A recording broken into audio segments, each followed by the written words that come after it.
guys, welcome back to my channel. So today is something that you guys have been asking me about on my social media, and it's an update on my conch piercing, which I got done in September.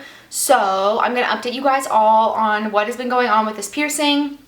First of all, yeah, I still have it. I haven't really done like an update video on my piercings before, but I think it's a really good idea because when you watch an initial piercing video, you don't really know like how it's gonna heal and what's gonna happen and all that stuff. So I really think this is an important topic to bring up, talk about healing piercings, because it can be a little bit of a bitch, I'm not gonna lie, it's a little bit annoying. So like I said, I got this done in September.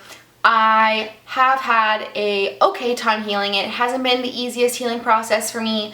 I definitely find piercings I get closer to my inner ear, like my tragus, those ones I feel like healed the best for me because, I don't know, I just find that they're harder to hit when they're like inside your ear like that. Whereas like a cartilage piercing or this piercing, I've had a really easy time bumping it around pretty much. So when I first got it done, for about the first month, I did everything that you're supposed to do. The soaking, the cleaning, the salting, the no touching. And then I realized that I was developing a little bit of a keloid on the back of the piercing. So if you don't know what a keloid is, should I put a picture? Right here? Yes, I'll put a picture here of a keloid. It's just like a little bump on the piercing, and it does hurt sometimes.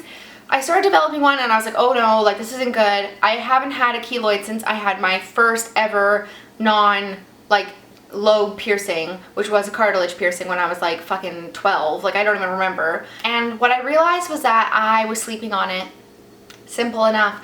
But really, like you really can't sleep on your piercings. And so for the first month, I really wasn't sleeping on it, but like in my sleep I would turn over and end up on my side, and then I would be like wake up and be like, oh my god, I'm on my side, like what the hell is going on here, how did I end up here, did aliens come and abduct me, I'm confused. That was not good, but then I figured out like kind of a way to sleep with it, but the keloid still was developing, so I kept soaking it and everything like that, and it went away, which was great.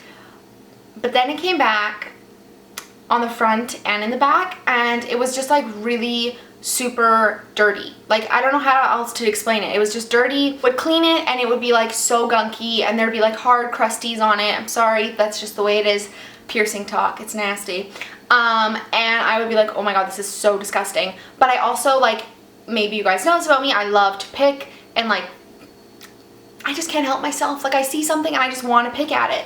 So I would like feel it and I would touch it. So I also had a tendency to like take the bar and slide it back and forth, which like you're not supposed to do, and I know that. And I've never done that before with any of my other piercings, but what happened with my previous piercing, if you don't know the story, it got so swollen that it like covered the piercing is essentially what happened. And so I realized that I had this like nervous feeling that like that would happen again, even though it wasn't happening. It wasn't even close to being that swollen, even with the keloid. So I would take it and I would slide it back and forth, making sure there was still room on the bar, but like it made it infected. So I had an infected ear and it was really painful, and then I went to the hairdresser. I'm at the hairdresser and I'm like in excruciating pain, and I'm like, this is so dumb. Why? Like this is so ridiculous. It gets in the way a lot more than other piercings that I have, and that's why I love the piercings that I have already. They're really tucked away and I don't have to think about them really ever. Like when do you ever like put your finger, I mean when you clean your ears, maybe if you clean your ears, but like when do you ever like interact with your the inner part of your ear? Like not very often. So having the post hanging out the back, I hit it a lot more than I hit other piercings. So that's just something to take into consideration if you're planning on getting your conch done. It is more in the way than other piercings that you might have. So that's just something to think about. And if you have like a cartilage piercing, I feel like it's really similar healing wise. It's a little bit more difficult to clean just because it's like really tucked in there. At least mine is, and I find it hard to like clean like the top part, and also you can't see the back, but that's again like most piercings, you can't really see the back of them. But for the most part I've really been liking it.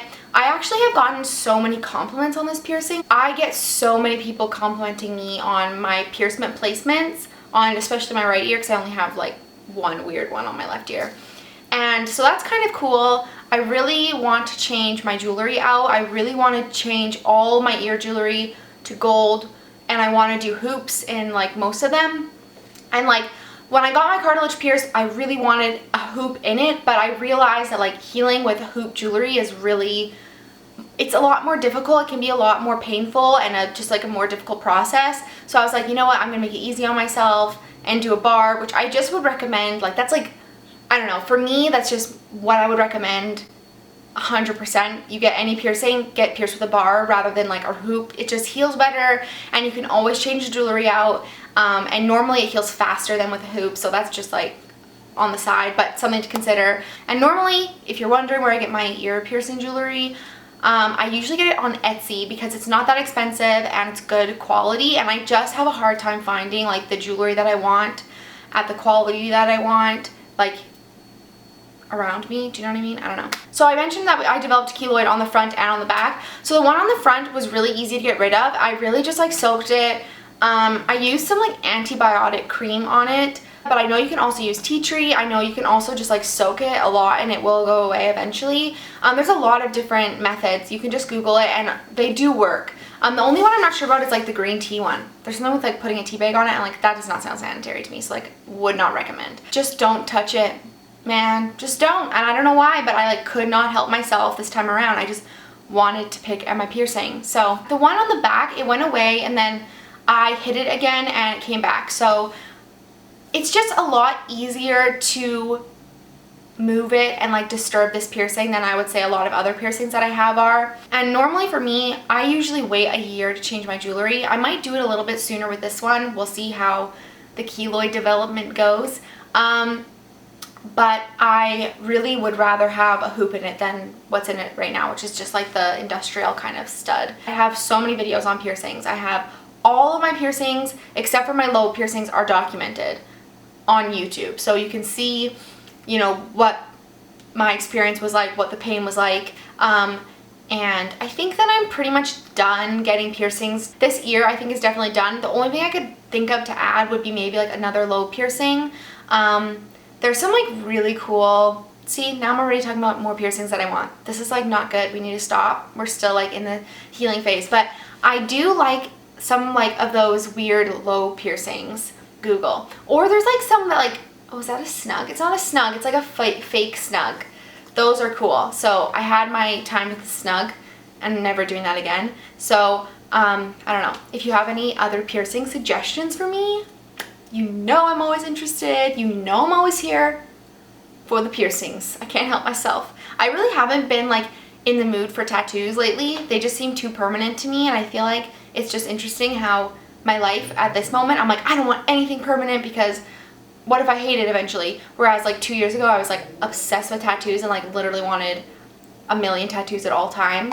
Piercings are great because you can just take them out if you don't like them. So that's everything I wanted to update you guys on with regards to my conch piercing. If you have any other questions I didn't answer in this video, definitely leave them in the comments and I will get back to you, or you can message me on Instagram if it's something else. And I think that's it. Thanks so much for watching, guys. See you soon. Bye.